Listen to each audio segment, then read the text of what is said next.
If you own Iraqi dinars or you're just watching this currency out of curiosity, you need to hear this update before you believe anything else you see online today. There is a lot of noise right now about Iraq's currency strategy, and some of it sounds like it could change everything overnight. But before you get excited, let's slow down and look at what is actually happening, because the real story is calmer and honestly more useful than the headlines suggest. Welcome back to Iraqi Dinar Brief, the channel where we cut through the hype and give you clear, honest updates on the Iraqi dinar, Iraq's economy, and what it all means for anyone watching this currency closely. No exaggeration, no wild promises, just the facts explained simply. Let's get into it.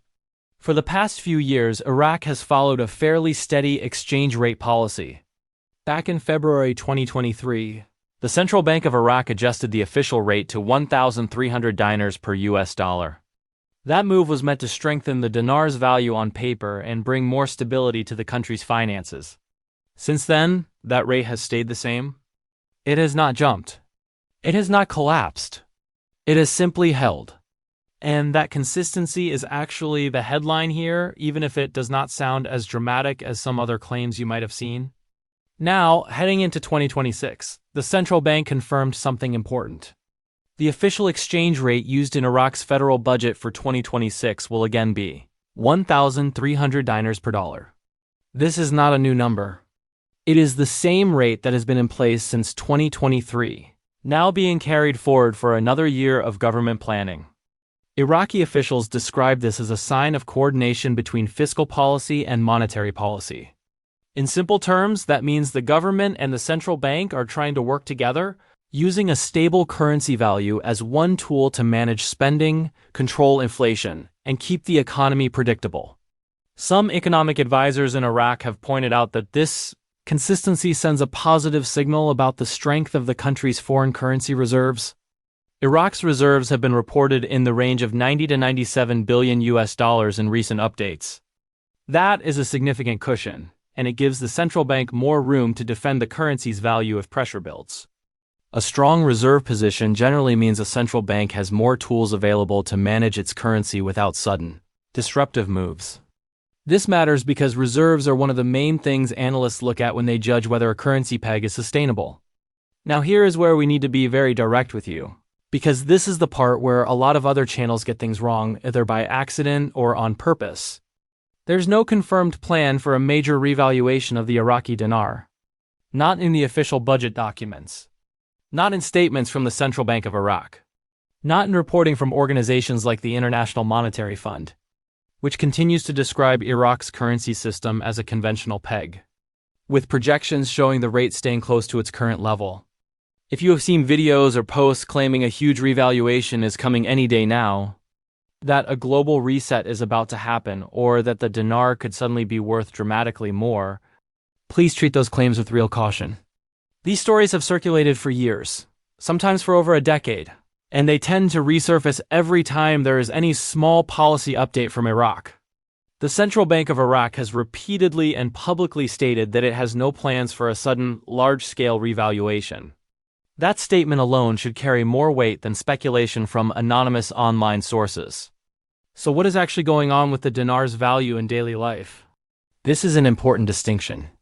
There is a difference between the official exchange rate, set by the government for budget and banking purposes, and the parallel market rate, which is what people and businesses actually use when they exchange currency informally.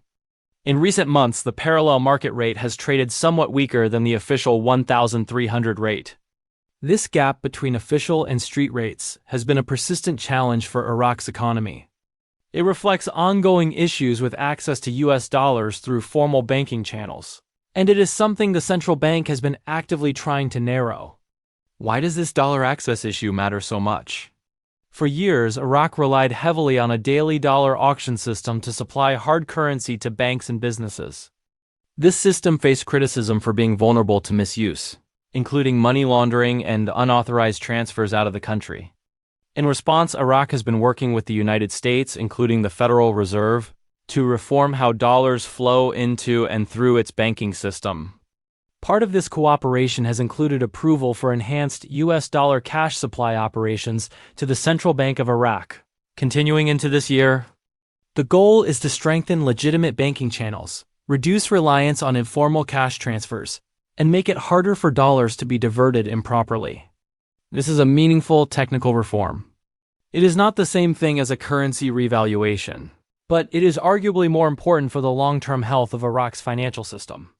A more transparent, better regulated dollar supply chain builds trust with international partners and makes Iraq's banking sector more credible over time. Alongside these reforms, Iraq has also reported historically low inflation compared to other countries in the region. Controlling inflation while maintaining a fixed exchange rate is not easy, and doing both at once is generally seen as a sign of disciplined monetary management. When a central bank can keep prices relatively stable while holding its currency steady, it suggests the underlying policy framework is working as intended, at least for now. It is also worth mentioning the political and legislative side of this story, because currency policy in Iraq does not exist in isolation.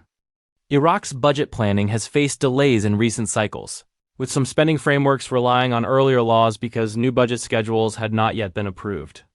This kind of political friction can slow down broader economic reforms, even when the technical groundwork for those reforms is already in place. So when you hear that Iraq's new currency strategy could change everything, what does that really mean, based on what we actually know? It means Iraq is pursuing a strategy of stability rather than sudden transformation. It means maintaining a fixed official rate, strengthening reserves, reforming how dollars move through the banking system, and trying to close the gap between official and parallel market rates. It means working more closely with international partners, including the United States, to build a more credible, transparent financial system. These are meaningful, incremental steps. They are the kind of policy work that builds long-term economic credibility, even if they do not produce the overnight, dramatic outcome that some corners of the internet keep promising. If you are someone who holds Iraqi dinars, the most responsible thing we can tell you is this. Base your expectations on official statements from the Central Bank of Iraq, budget documents, and recognized financial institutions, not on anonymous predictions or urgent-sounding claims designed to create excitement. Currency markets, especially for a currency like the dinar that is not freely traded on major global exchanges, move based on economic fundamentals: reserve strength, political stability, and international cooperation. They do not move based on rumors, no matter how many times those rumors are repeated. Looking ahead, the things worth watching are the size and stability of Iraq's foreign reserves, the pace of banking sector reforms, how successfully Iraq narrows the gap between the official and parallel exchange rates, and whether Iraq's government can pass timely, consistent budgets that support long-term planning. These are the real indicators that will tell us whether Iraq's financial system is genuinely strengthening. They are less exciting than a headline promising a sudden fortune, but they are the indicators that actually matter if you want to understand where this currency and this economy are really heading. That is your clear, honest update on the Iraqi dinar and Iraq's broader currency strategy. No exaggeration, no guarantees, just what the available evidence actually shows. If you found this breakdown useful, consider subscribing to Iraqi Dinar Brief, so you get these updates as soon as new information comes out, explained the same straightforward way every time. Leave a comment if there is a specific angle of this story you want us to dig into next, whether that is the reserve numbers, the banking reforms, or the ongoing budget process in Iraq. Thank you for watching, stay informed, and we will see you in the next update.